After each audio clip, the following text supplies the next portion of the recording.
Hello दोस्तों, स्वागत है आप सभी का आज के इस वीडियो में। पटना यूनिवर्सिटी की यूजी एडमिशन की प्रक्रिया चल रही है और आज एडमिशन का तीसरा दिन है। लगातार कैंडिडेट कॉलेज यूनिवर्सिटी विजिट कर रहे हैं एडमिशन के प्रोसेस को लेकर के, लेकिन सबसे मोस्ट इम्पॉर्टेंट है इस एडमिशन के प्रोसेस में कि हर एक स्टूडेंट्स को उनका मनचाहा पसंद नहीं मिल पाया है और इसके लिए वो इंतजार कर रहे हैं स्लाइड अप के प्रोसेस के लिए। लगातार कैंडिडेट का कमेंट आ रहा था कि स्लाइड अप के प्रोसेस पे एक पूरा एक्सप्लेनेशन वीडियो बनाइए, पूरा एक्सप्लेन करके, पूरा लाइव बाकायदा प्रोसेस करके बनाइए ताकि हर एक प्रोसेस समझ में आए स्लाइड अप का और वो अपना एडमिशन बहुत ही सिंपल और सिंपलेस्ट वे में मनपसंद कोर्स में कैसे एडमिशन होगा इसकी पूरी प्रक्रिया बताइए। तो आज के इस वीडियो में इसी प्रक्रिया के बारे में जानेंगे कि अगर आपको मनपसंद कोर्स आपको पटना यूनिवर्सिटी में नहीं मिला है तो आपको क्या करना चाहिए ऐसा सिचुएशन में, और प्लस स्लाइड अप का प्रोसेस कैसे होता है, क्या इसका बाकायदा लाइव प्रोसेस है, इसके बारे में भी जानेंगे।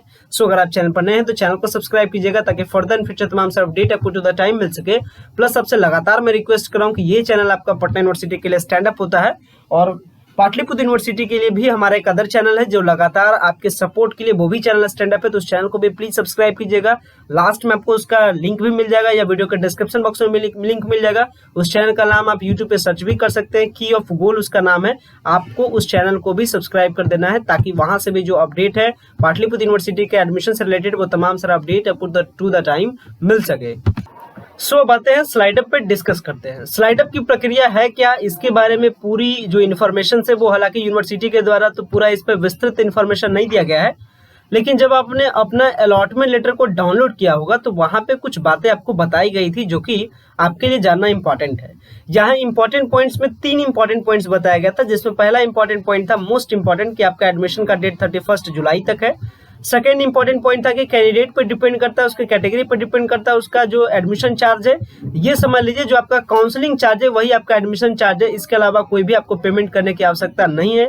पेमेंट आपका फुल्ली कंप्लीट ऑनलाइन होता है, यानी आपको ऑफलाइन पेमेंट करने की किसी भी प्रकार की फैसिलिटी कॉलेज या यूनिवर्सिटी के द्वारा नहीं दिया जाता है। अब थर्ड एंड मोस्ट इंपॉर्टेंट यहाँ पे क्लियरली लिखा गया है यू में option of sliding option you में एडॉप्ट, यानी आप एडॉप्ट कर सकते हैं स्लाइडिंग का ऑप्शन के लिए। कब? आफ्टर एडमिशन के बाद, till you get your desired subject, यानी जब तक आपका मनपसंद सब्जेक्ट नहीं मिलता है तब तक आप स्लाइड अप के ऑप्शन को यूज कर सकते हैं। मतलब एक कैंडिडेट स्लाइड अप के ऑप्शन को एक बार यूज कर सकता है, 2 बार यूज कर सकता है, 3 बार यूज कर सकता है। मतलब जब तक दिखाए स्लाइड अप का ऑप्शन तब तक आप यूज कर सकते हैं, जब तक कि आपका डिजायर्ड सब्जेक्ट यानी मनपसंद सब्जेक्ट न मिल जाए तब तक आप स्लाइड अप के ऑप्शन को यूज कर सकते हैं। अभी अगर लेटेस्ट अपडेट के बारे में बात किया तो अभी स्लाइड अप का ऑप्शन किसी के लिए भी ओपन नहीं किया गया है। कारण है इसका कि अभी स्लाइड अप का ऑप्शन नहीं दिखा रहा है। स्लाइड अप का ऑप्शन यहीं पे दिखाएगा, home, print application form, print fee receipt, allotment letter, counselling payment receipt, और इसी के बाद आपका दिखाएगा स्लाइडिंग ऑप्शन। इस तरीके से आपको दिख जाएगा स्लाइडिंग ऑप्शन जहां से आपका स्लाइड अप होगा। स्लाइडिंग ऑप्शन का बेसिक जो प्रोसेस है, प्रोसेस के बारे में बात करें, आप लॉगिन होइए। लॉगिन होने के बाद आपको डैशबोर्ड कुछ इस तरीके से दिखेगा।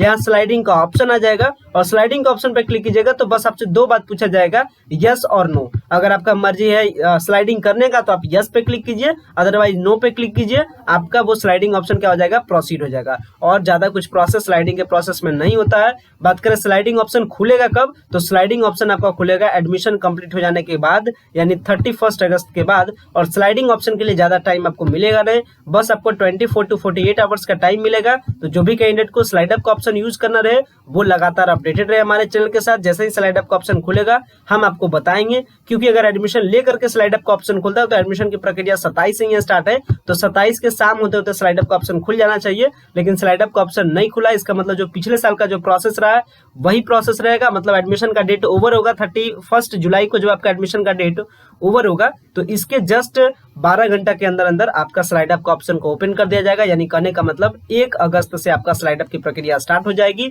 1 अगस्त से स्लाइड अप करने के बाद 24 to 48 आवर्स का टाइमिंग मिलेगा। तो लेटर सपोज मान के चलिए 2 अगस्त तक आपका स्लाइड अप होगा और इसके बाद जो नेक्स्ट जो सेकंड कट ऑफ लिस्ट है यानी सेकंड मेरिट लिस्ट है वो आपका 3 अगस्त को, उम्मीद है कि 3 से 4 अगस्त होते होते आपका सेकंड मेरिट लिस्ट जारी की जाएगी। दूसरी सबसे मोस्ट इंपॉर्टेंट पॉइंट है कि कैंडिडेट, बहुत ऐसे कैंडिडेट है जिनका चॉइस फिलअप छूट गया है, तो उनको ये भी इंतजार है कि एक बार चॉइस फिलअप का चांस मिले तो वो डिपेंड करता है आपका एडमिशन पे। अभी तक एडमिशन पाटलिपुत्र, अभी तक इस यूनिवर्सिटी में यानी पटना यूनिवर्सिटी में जो एडमिशन हुआ है वो आपका 810 कैंडिडेट का एडमिशन हुआ है। तो कह सकते हैं रेट ऑफ एडमिशन अभी थोड़ा सा कम चल रहा है। अगर 31 जुलाई तक अगर एडमिशन आपका समथिंग अगर आपका 3000 के करीब हो जाता है तो समझ लीजिए कि जो आपका चॉइस फिलिंग का जो प्रोसेस है वो आपको दोबारा सेकंड लिस्ट के लिए नहीं दिया जाएगा, मतलब फर्स्ट लिस्ट के बाद मौका नहीं मिलेगा आपका चॉइस फिलिंग करने का, जिससे कि सेकंड मेरिट लिस्ट में आपका नाम आ सके। और अगर आपका एडमिशन 2500 से कम रहता है या 2000 के आसपास रहता है तो आपका एक बार चॉइस फिलिंग का मौका मिलेगा सेकंड मेरिट लिस्ट के लिए भी। तो जो भी कैंडिडेट अगर चॉइस फिलिप करने से छूट गए होंगे वो आप 3 अगस्त के आसपास में स्लाइड अप करने का मौका मिलेगा। आप स्लाइड अप कर सकते हैं, आप चॉइस फिलिंग कर सकते हैं, ये सारा फैसिलिटी मिलेगा वैसे कैंडिडेट को। चॉइस फिलिंग का मौका मिलेगा वैसे कैंडिडेट को जिनका एडमिशन छूट चुका है, मतलब जिनका अलॉटमेंट नहीं आया, या फिर कह सकते हैं कि जो चॉइस फिलिंग करने से छूट गए थे। और स्लाइड अप का ऑप्शन वैसे कैंडिडेट को मात्र मिलेगा जिनका एडमिशन हो चुका है बट मनपसंद डिजायर्ड सब्जेक्ट नहीं मिला है। मनपसंद वाले लिस्ट में एक बात का और भी प्रॉपर ध्यान रखिएगा कि आपका स्लाइड अप कब आपको मिलता है, जब आपका मनपसंद पेपर आपको नहीं मिलता है। तो जैसे अगर इनके बारे में बात की जाए तो अगर मैं इनका प्रिंट प्रेफरेंस करता हूं तो अभी अगर मैं इनके बारे में बताऊं तो अभी इनको फिलहाल में मिला है बीएन कॉलेज का फिजिक्स पेपर इनको मिला है। अभी फिलहाल में करंटली इनको मिला है बीएन कॉलेज का फिजिक्स पेपर और इनको ये स्लाइड अप का ऑप्शन कर सकते हैं, कारण है कि इनके ऊपर अभी भी एक प्रायोरिटी बचा हुआ है। तो अगर ये स्लाइड अप करते हैं तो इनका बीएन कॉलेज से स्लाइड अप होकर कहाँ जाएगा, पटना साइंस कॉलेज में। लेकिन अगर किसी कैंडिडेट को पटना साइंस कॉलेज का फिजिक्स ही मिल जाएगा तो उसके लिए स्लाइड अप का ऑप्शन नहीं दिखाएगा, कारण है कि ऑलरेडी उसका सबसे मोस्ट पसंदीदा कॉलेज उसको मिल चुका है। तो फिर उसके लिए स्लाइड अप का ऑप्शन दिखाएगा ही नहीं, और अगर दिखाएगा तो वहां दिखाएगा यू आर नॉट, इसके लिए क्या कर सकते हैं, यू आर नॉट एलिजिबल, इस तरीके का आपको मैसेज दिखाएगा। तो स्लाइड अप का ऑप्शन किसके लिए दिखाता है ये बात आपको समझ में आ गया होगा। स्लाइड अप का प्रक्रिया प्रोसेस क्या है ये भी बात समझ में आ गया हो। सेकंड कट ऑफ कैसे आएगा ये भी बात आपको समझ में आ गया। लगभग स्लाइड अप से रिलेटेड हर एक कंफ्यूजन को मैंने दूर कर दिया। अब एक छोटी सी और कंफ्यूजन जो कि अक्सर जो टीचर्स के द्वारा जो कंफ्यूजन क्रिएट किया जा रहा है वो समझिए। टीचर्स क्या कर रहे हैं कि एडमिशन के प्रोसेस से बचने के लिए, यूनिवर्सिटी के मेंबर क्या करते हैं, एडमिशन के प्रोसेस से बचने के लिए, प्रक्रिया से बचने के लिए वो क्या करते हैं, बच्चों को थोड़ा सा डाइवर्ट भी करते हैं। कैसे डाइवर्ट कर रहे हैं अभी मैं आपको जीता जागता उदाहरण भी बता रहा हूँ, लेकिन अभी समझिए। जब एडमिशन लेने के लिए कल बहुत सारे कैंडिडेट जब कॉलेज में गए तो वहां पे एडमिशन लिए, मान लेते हैं कि कोई कैंडिडेट है जो एडमिशन ले लिया, मान लेते हैं कि वो एडमिशन लिया स्टैटिस्टिक्स में, उसका ड्रीम है कि वो मैथ में एडमिशन ले, और जब स्टैट में एडमिशन लेकर के वहां के एडमिशन कमेटी मेंबर से पूछे कि क्या सर मैं स्लाइड अप करूंगा तो मैथ मिल जाएगा, तो उनके द्वारा बताया गया कि मे भी मिल भी सकता है या नहीं भी मिल सकता है, लेकिन सबसे मोस्ट इंपॉर्टेंट है कि आप स्लाइड अप कर दीजिएगा तो आपका जो पुराना वाला एडमिशन यानी स्टैटिस्टिक्स वाला एडमिशन है वो भी कैंसिल हो जाएगा, जो कि सरासरी गलत है। ऐसा नहीं होगा, ध्यान से समझिएगा, यहीं पे कंफ्यूजन है।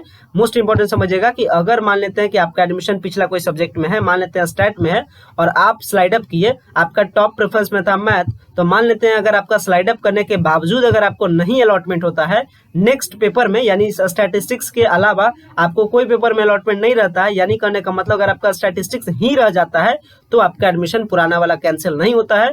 अगर आपका एडमिशन कोई नेक्स्ट पेपर में अगर अलॉट कर दिया जाता है तो आपका पुराना वाला पेपर ऑटोमेटिकली कैंसिल हो जाता है, और जिस पेपर में आपका अलॉटमेंट जाता है उस पेपर में आपको एडमिशन लेना ही लेना पड़ता है। जैसे अगर इसको पूरे विस्तृत फॉर्म में सही से समझाने के बारे में बात करते हैं तो मान लेते हैं कि एक कैंडिडेट चॉइस किया मैथ में, चॉइस किया सबसे पहले, सेकंड चॉइस किया फिजिक्स में, और थर्ड चॉइस किया मान लेते हैं स्टैटिस्टिक्स में। अभी फिलहाल फर्स्ट मेरिट लिस्ट में उसका नाम आ गया स्टैटिस्टिक्स में, स्टैटिस्टिक्स में एडमिशन ले लिया, उसका ड्रीम क्या था कि वो मैथ में एडमिशन ले। इसके लिए क्या किया कि वो घर आकर के स्लाइड अप किया, 31 के बाद मान लेते हैं स्लाइड अप किया। स्लाइड अप करने के बाद क्या हो गया कि उसको मैथ अभी नहीं मिला, मिल गया अभी उसको फिलहाल में फिजिक्स, तो वो क्या करेगा वैसा सिचुएशन में उसका स्टैटिस्टिक्स का एडमिशन ऑलरेडी कैंसिल हो जाएगा, अब उसको किस में लेना पड़ेगा, फिजिक्स में लेना पड़ेगा। तो वो डिपेंड है सीट के अवेलेबिलिटी पे, कट ऑफ पे, कि आपका स्लाइड अप करने के बाद आपका डायरेक्ट एक बार डायरेक्ट मैथ में ही चला जाता है या स्टेप बाय स्टेप जाता है, वो डिपेंड करेगा आपका कैटेगरी पे, आपका सीट पे, आपका कट ऑफ पे। तो आपको इसके लिए परेशान नहीं रहना है, स्लाइड अप आप जरूर कीजिए। स्लाइड अप आपके लिए एक बैकअप प्लान है, स्लाइड अप के जरिए से ही आपका मनपसंद डिजायर्ड सब्जेक्ट आपको मिलता है, और इसके लिए यूनिवर्सिटी लगातार आपको मैसेज कर रही है, लगातार आपको समझा रही है, बहुत ही बेहतरीन तरीके से बता रही है। और ये हर एक कैंडिडेट का अलॉटमेंट लेटर में बताया गया है कि जब तक आपका डिजायर्ड सब्जेक्ट मिले तब तक आप चॉइस, तब तक आप क्या करते जाइए, स्लाइड अप करते जाइए। और आप इसे क्लियरली देख सकते हैं कि आप क्या कर सकते हैं, अडॉप्ट कर सकते हैं स्लाइडिंग का ऑप्शन को,